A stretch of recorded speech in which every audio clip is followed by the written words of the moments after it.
I sort of looked at him and I said, "It's serious, isn't it?" He said, "I'm afraid it is." He said, "I think there's a good chance it's prostate cancer."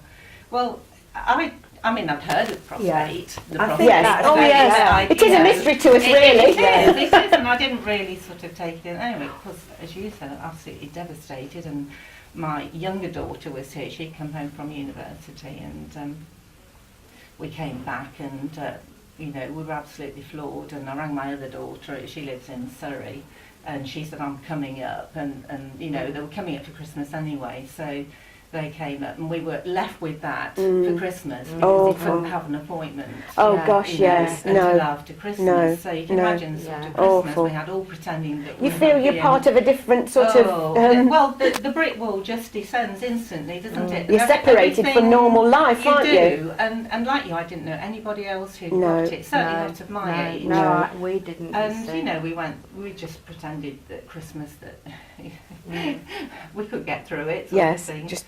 Yes, and then like you, I you know, I would have loved somebody to talk to. Yes. Just to have been able to lift up the phone and talk to somebody about it. Whenever we go to the hospital, you never know who you're going to see. I think that's awful. And we find that really difficult, because Hugh's case is a terminal one. He has to go through the whole rigmarole. I think that's really sad that they can't say, you will see whichever specialist. It would be nice I think you should. To see an actual centre for prostate cancer, wouldn't it? Like women, if you've got breast cancer, a more specialist clinic.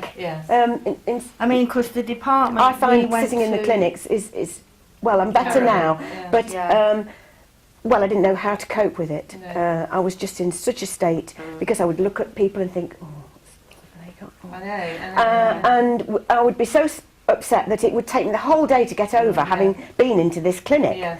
I mean, the department at the General, people were there for urology. And youngsters, you know. Exactly. Not just. No. So it's not like an exclusive club. For the first oncology appointment, which is, you know, the big word. And when we went, I think we had two appointments there, and that was very scary.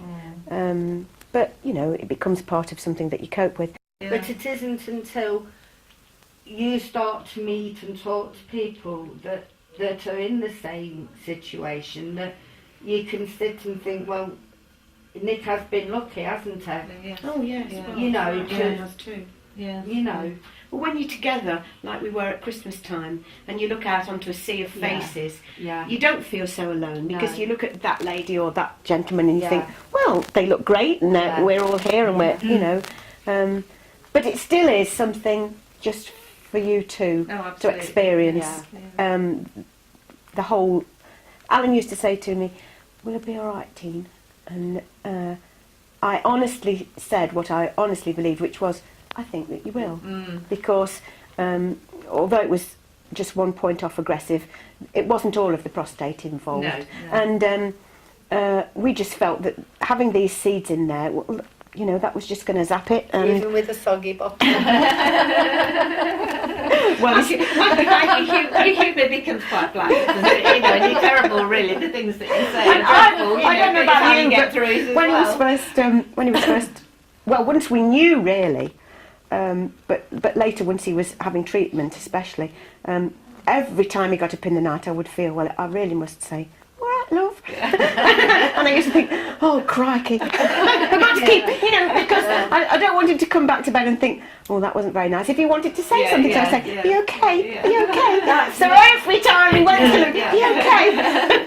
Nick's, that's one of the things Nick's finding at the minute, is wanting to pee more in the night than he is in the day. Yeah, oh right, that's disturbing. Yes, that makes you miserable. And yours. And a bit of a vicious circle. That doesn't help the temper either, does it? I mean, so many other things impinge on whether you're having a good day or not, don't they?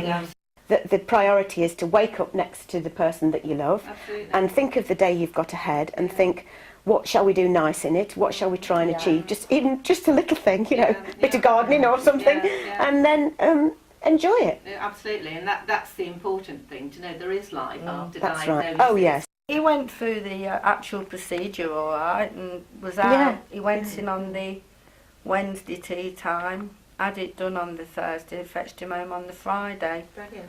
Moaned all weekend because he couldn't sit down and had to keep looking at his bruises. We all well know, don't we, from the video? Unfortunately, Alan came home with a catheter, which was a bit of a blow.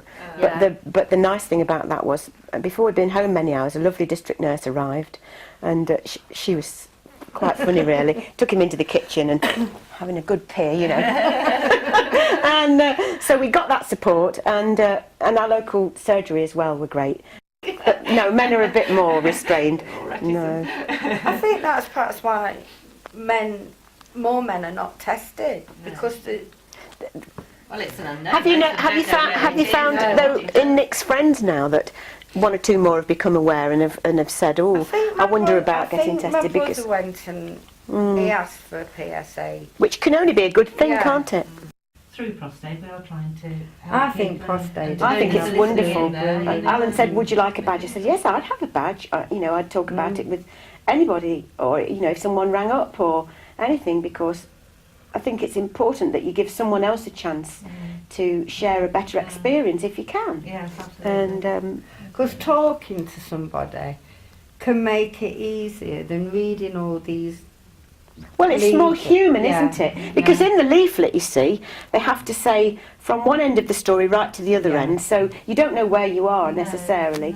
Exactly, and I mean, if you'd have seen something like this, when you were going through it, You wouldn't want people to be po-faced or anything. I wish If we can help someone out there definitely by reassuring them, or just telling our story and them sharing theirs and thinking, well, ours isn't quite like that. Well, But it's I just think knowing that this PROSTaid, isn't it? Really, that's the main like thing. you said on the way over.